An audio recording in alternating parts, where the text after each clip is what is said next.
From the heartbeat of the Republic, this is the PAWA podcast. Be powerful. Bringing you independent voices, expert opinion, driving change. Hi guys, welcome back to PAWA podcast. Mjue Kiongozi Wako, episode 3. I'm your host for today, Angeline Gitonga, and we are continuing with our talk with Mr. Ndungi Githuku. Yeah? Kindly, as we continue with our conversation, will you let us know some of the responsibilities of an MCA? Well, as your wananchi wajue could differentiate. This is what we expect from you, and this is what we expect from our MP. Yes. Yeah, so that there is no that confusion. Okay. Yeah. Yeah. The roles of an MCA are very well stipulated once again kwa katiba, and of course we have representation. You represent the people, and also down there it says that an MCA is the closest elected member to the public, before you get to the governor, before you get, the person that who is constantly in touch with the people is MCA. And so that's where representation comes in. And of course, the other one is oversight, so that the duties that you're performing, you have to go and make sure that they're happening. If it's a project to do with water, it's a project to do with roads, then you are the person in charge of oversight. And definitely the third one is the legislature. At the county, you have the floor, to pass bills and to pass laws which are beneficial to your people. So those are the roles. And one of the things I'm telling my people as well is that whenever somebody comes and sells these as your Sarah, as your manifesto, then that person is lying. Because these are duties like stipulated by the Constitution.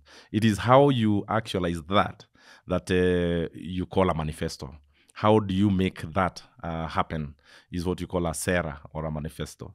So those are the roles of an MCA. So let me give you again an example. So you are my MCA.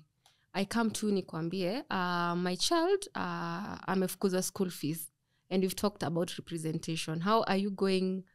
are you in a position to help me, or there's someone else who I should be going to? Because you see a lot of such incidences. People are saying, we voted for an MCA, tunamwambia we have these issues, he's on the ground with us, but nothing is happening. Yeah. Well, the MCA has got there's a vote for bursaries, just like an MP. There's a vote for bursaries. I don't know how much it is. Once again, they don't tell us what the budgets we have. But I hear in my area, people get... But you should know, yeah? Of course I should. As a citizen, yeah? You are supposed to know. And that's why I'm saying that I'll want to have people understand all this. So that usikue mungu mdogo, where people come and say, wewe kuja utusaidie mambo ya school fees. And, you're not saying how much. When you tell the people the truth, then they will understand your role. They'll understand what your duties are. And so there are two things here. Mtu akiwa hana school fees, somebody has got no school fees and stuff, it is natural. Like you go to your friends and say, can you help and stuff like that. It is not the role of the MCA to get into their pockets and give you money. This is the painful truth. It is not the role of the MCA kuingia kwa mfuko and fundraise. But if you do your duties well, if you actualize the budgets and the votes that you have, then I don't think you will, people will push you to get into your pockets. And you see, when you get into the pockets, your pocket, it amounts to, it borders on bribery. Voter bribery is one of the biggest things that are happening right now. One of the things I'm telling my people is that if I give you money and I could go to the bank and niombe pesa, or come to Angeline and say, loan me about 500,000, and I'm sure I'm getting in because I'm going to pay people. Just know as a citizen that once I get elected, I'm going to recover all that money. How will I recover it? By using the money that should be coming to the people. And that's where now you see people calling it in Sheng or in Kiswahili, ametupandishia vio. Anapandisha vyoo kwa sababu there is something that you don't want to be in touch with the people again. They're going to ask you questions and stuff like that. But when you use honesty and when you entice people, like to tell them the truth about your role and about the constitution and why you are being elected and the roles that you have asked, like what are the duties of an MCA, then they won't ask for money from you because you are actually their employee. The people are the boss. How many people bribe their bosses? At PAWA 254, you go and bribe your boss, or your boss bribes you, as an employee. So I think people should get to a realization, like, what are the roles of an MCA? What are the roles of an MNA, Member of National Assembly? What are the roles of a senator? What are the roles of these people that we are electing? Once you understand that, then you'll know where to direct the problems at. So when it comes to school fees and stuff, there is that vote. And mine would be, I think one of the biggest complaints is that the money is too little. And also there's some bias. Some people don't get the deserved portion of the budget of the bursary. My place, Kabete being the proximity that it has to Nairobi, I refer to it as the bedroom of Nairobi. People work in Nairobi, in the city, na wanakuja kulala huko. So we have one of the most cosmopolitan wards in Kenya, I would say, is Kabete. So you also find that there is some tribalism, like when you have a name with an O, or you come from the north, but you live in Kabete, unaambiwa enda utafute basari, Mandera. And these are kids who actually speak Kikuyu better than Kiwalalo, So they belong to Kabete, they belong to Kiambu. So that is also one of the things I want to dismantle, that it doesn't matter where you come from. You are a Kenyan, so long as you are in Kabete, so long as you live in Kabete, so long as you vote in Kabete, because being a voter is one of the qualifications of accessing bursary. Then it won't be discriminatory. That's how I want to change that. Actually, I want us to dive into your manifesto. You've touched on education, but you can give us a brief, not rather a brief, like the areas that you want your vision for Kabete as you aspire to be voted in as an MCA. My leadership style is something I've thought about. I have voted myself before. I've voted for people who have let me down among the rest of the citizens of Kabete. And one of the questions I asked myself when I declared that I'm going to run for MCA is, what if I become like them? What will make me not run away? What will make me not pandisha vio away from Kabete? What will make me not move to Karen? I want to remain where I was born. That is number one. I want to continue being who I am. I am telling people first and foremost, asante, but don't call me Muheshimiwa. Muheshimiwa is a name that has lost its glory. You cannot be a Muheshimiwa and you're a thief. You cannot heshimika if you live on impunity. You cannot be a Muheshimiwa if you promote violence. If so if you're a person of integrity, then that kuheshimika must be seen in you. So what I've done is to do away with the name Muheshimiwa. People still call me Muhesh, Muheshimiwa. And when I have a chance, I tell them I would prefer Mwakilishi. Mwakilishi is representative. And I thought so much about it. And I say, is it Mutumishi? And then there are those two comedians. I said, no, they have already stolen the thunder. Yeah. Let them remain with the Mutumishi beat. But I came up with Mwakilishi, so that I can remind myself constantly that I'm there not for my own benefit. I'm there not to loot people's money. I'm there not to live a luxurious life under the sweat of earning from the sweat of the people. The money that comes to the county, and indeed to all government institutions, is people's money. It's the tax that we are taxed every day. Ukinunua chumvi, there is tax. Ukinunua maji, there is tax. Ukinunua sukari, there is tax. Unga, there is tax. Fuel, tax, So that money belongs to the people. And so that is the uwakilishi that I want to bring back and make sense, make the MCA seat make sense. Because mostly it doesn't. Wakilishi is representation. Wakilishi is representation. Yeah. And so it's one of your manifestos, like yes, exactly. Oh. Yeah, yes, exactly. And it's one of the things that I'm telling people that mimi naomba kukuwakilisha kwa njia hii. And this is what I come to now. That in each and every village of the 14 villages I have in Kabete, I will wish for us to have 5 council member. I mean a council, village council of 5. A man, a woman, a young man, and a young woman, and a special seat for PWDs or any other special person that the people will wish to have on that team. So in each of these villages, I will not be involved in picking and saying these are the people that I want. I will want to organize a way that people themselves come up with their representatives. And these representatives are the ones who will now be the representatives of the people to the office of the MCA. These are the people who will say, we have sat down and we have decided that in Mwimuto or in Kanyongo or in Kahingaine, all these villages around that make up Kabete, or in Kingeero or in Dongoro, these are the priorities that we would like your office to start with.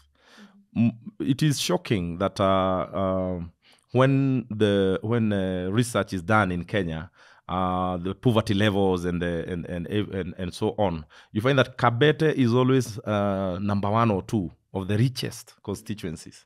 And it's shocking because when I go to do my door-to-door campaigns, I find people actually who have got no food, people who are sick and don't have money to go to the hospitals, people who have got no water.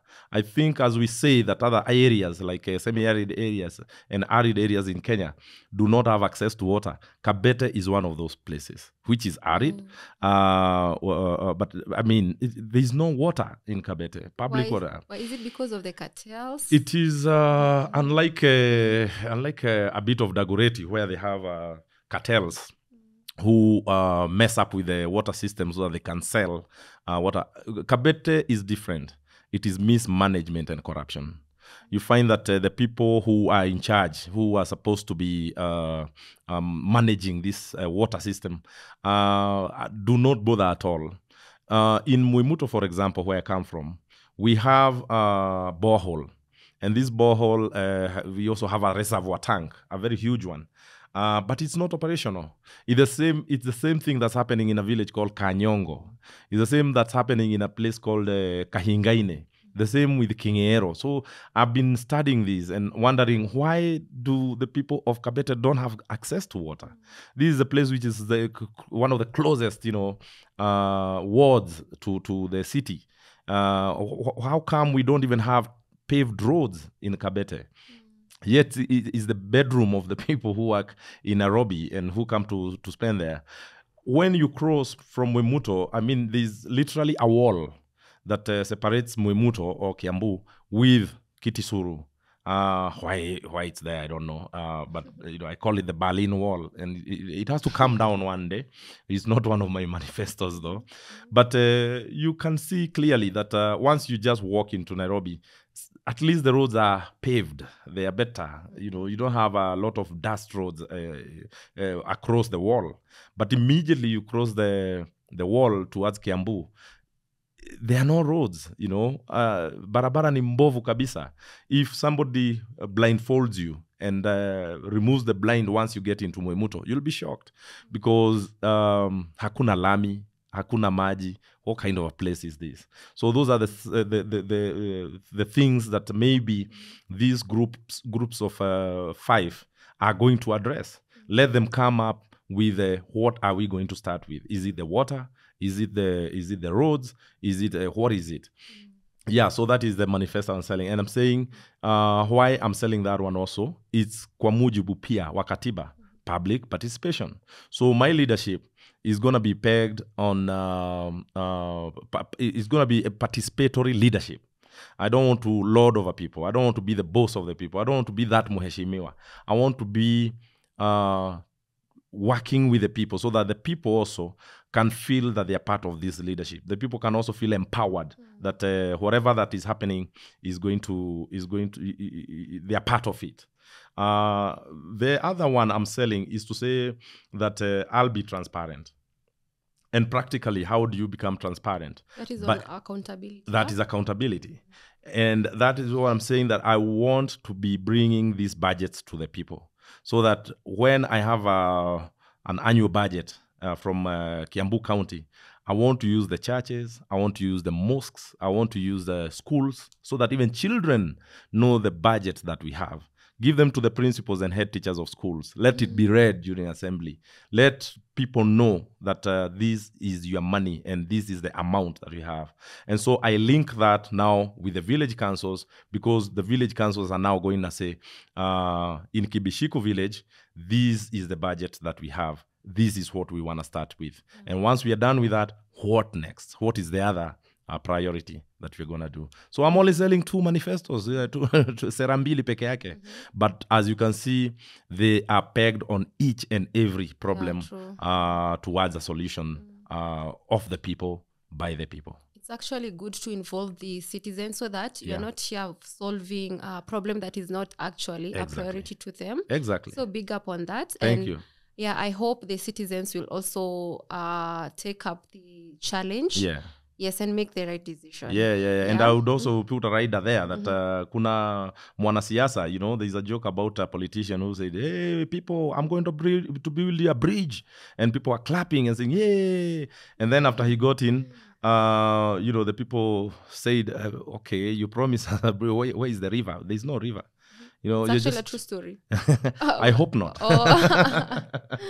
Unaambilia watu vitu haziko. So what I'm saying is that I'm not promising people things because I won't promise what I cannot be able to do. I'm promising that with participation, you will be able actually to move farther. Not faster only, but farther. You know, when you walk alone, you can move far. When you walk with the people, unaenda mbali sana. So that's the leadership that I wish for the people of Kabete. Hata nawaonea hivu. Me too. Sijui nihamie huko. Hama njoo. Yeah. So you had mentioned you are an independent candidate. Yes. You don't have a party. No. So let us talk about the challenges that you have faced as you are trying to run for the seat. Yeah. Maybe you can touch on that. Yes. We can also maybe pass at a personal level. Yeah. I chose to run as an independent because I don't really believe in parties. And I'm telling my people, mi sichukii chama yoyote. You are free, you know, to choose whoever. But there's no chama that really can accommodate my style of leadership. I have scrutinized almost all of them. And having fought for multipartyism, I cannot chukia parties. So all I'm saying is that I'm running as an independent, and I know, and I even knew from the word go, the kind of challenges that I have. Parties, once you're running under a party ticket, they sponsor you. They give you some resources. They give you T-shirts. They give you banners. They pay for stuff. But when you're an independent, you have to go to your pocket. Yeah. So I'm working most of the time. Hata nimenunua raba, niko na raba, you know, this they are called umoja rubbers. And umoja zimenisaidia sana because I'm doing a lot of working. Going to the mud with the people. Yes.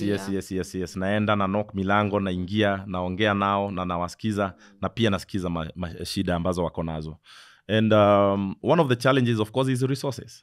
Because without money, sometimes you're unable to move, you know, for logistical purposes. So that is one of the biggest challenge. The other one is definitely like publicity. You need a lot of publicity. You need posters. You need all this stuff. So what I'm doing is that I'm relying on my friends. I'm talking to people. I'm telling them, you know, guys, me seen a sponsorship. So there are people who are volunteering to do posters for me. There are people who are volunteering to do banners and stuff. On last Saturday, we had under my campaign schedule, we had a road show. And this road show, people came with their vehicles. I was really shocked. Like more than 30 vehicles, people are saying, yeah, we are in. So from the word go, I'm feeling good that people are already participating in are they the my citizens leadership. or your friends? Because my next question will Yes. be, we see when there are rallies, a lot of citizens expect Zamacho because they've attended. How is the reception with the people? Yeah. The citizens. Yeah, with the citizens, it's the same thing. Like when we went round, definitely we found some people who were actually saying tupatie ni unga. And when they see all these vehicles and everything, they're like, wow, this must be a rich guy. But Maze, see, I'm just lucky that I have friends who believe in me and friends who are taking me around. There are friends who are even fueling my car, and saying like, "Hizi ni za mafuta." And I'm very appreciative of these people. So you find that the culture of bribery, which was started way back in the politics of Kenya, is still there. And that's one of the things I'm using, like saying civic education. I don't have to give you money for you to vote for me. Just listen to my manifesto. Listen to what I'll be able to do. Listen to my style of leadership, what I want to introduce. And most of them are actually understanding. And I'm asking, and I'm also telling them, like, is it a must, like, I give you money for you to... when I have time, we get deep into it. And I tell them that, once you elect me, we'll work towards, like, I understand you're jobless, but we can work towards how we can bring income generating projects. I know a guy who lived in Germany for like 30 years. He's a friend of mine, and he's come back to Kenya and opened a factory in Kariobangi. You know what he's doing? He's crushing plastic, into interlocking blocks, which now takes care of two things, of income and the environment. True.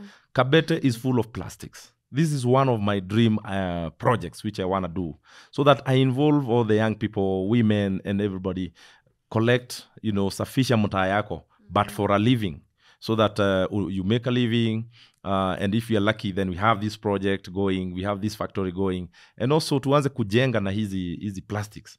And it's one of the most durable material that you can never get.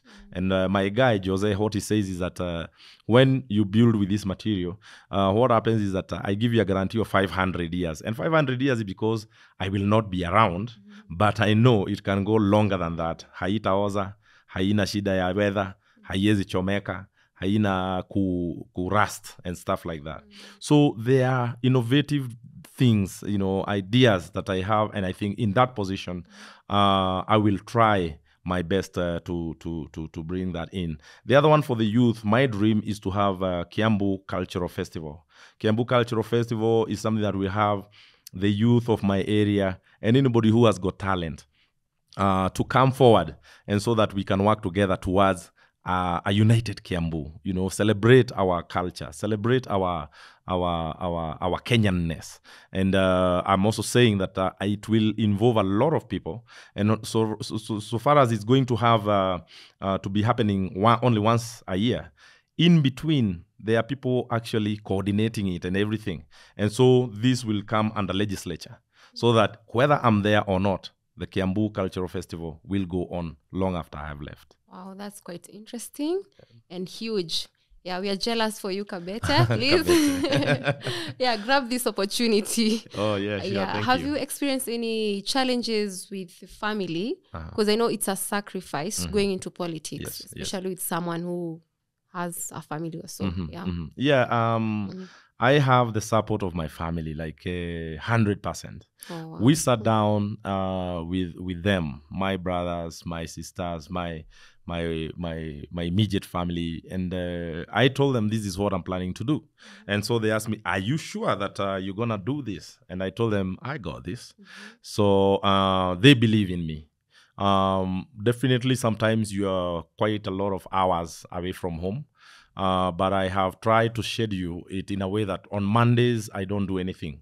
I just chill at home with the kids, you know, and also regaining, but for bonding, so that from Tuesday, Wednesday, Thursday, Friday, Saturday, and Sunday, I'm always in church on Sundays. And from there, I go to my door-to-doors and stuff like that. So I would say I'm thankful to my family because they are with me all the way. They are with me all the way.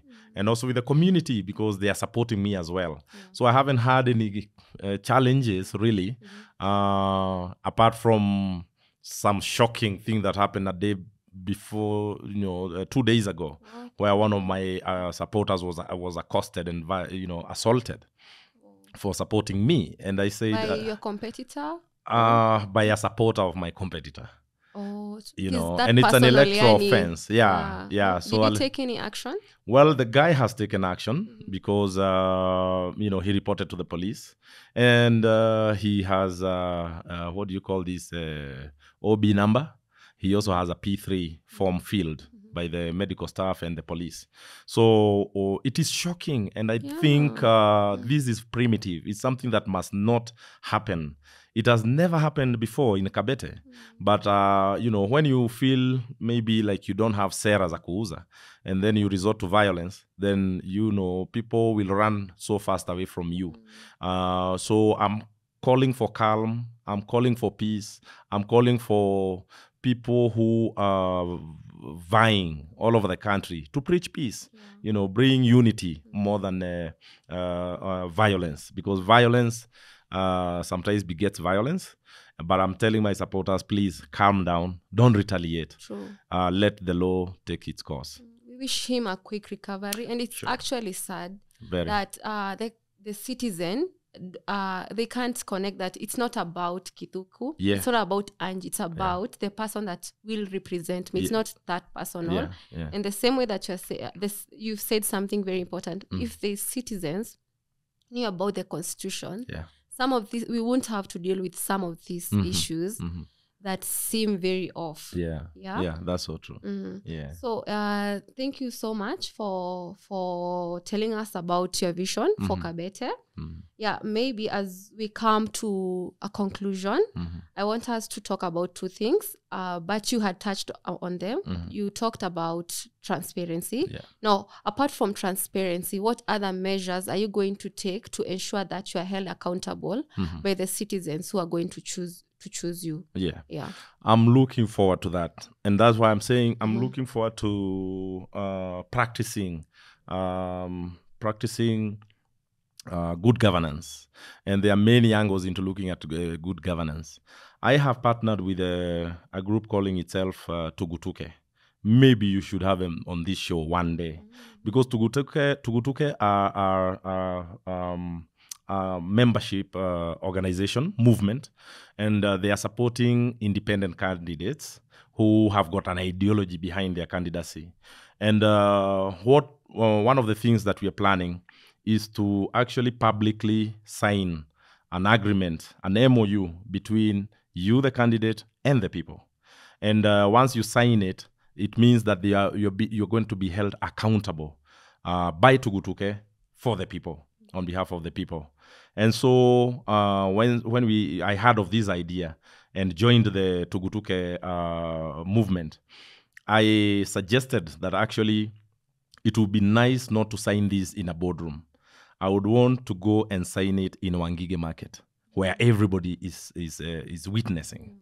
And so that is one of the ways that I'm going to hold myself accountable, by having signed and saying that I will not be corrupt, that I will be I'll be accountable to the people who have elected me. So that is one of the main things that I'm looking at.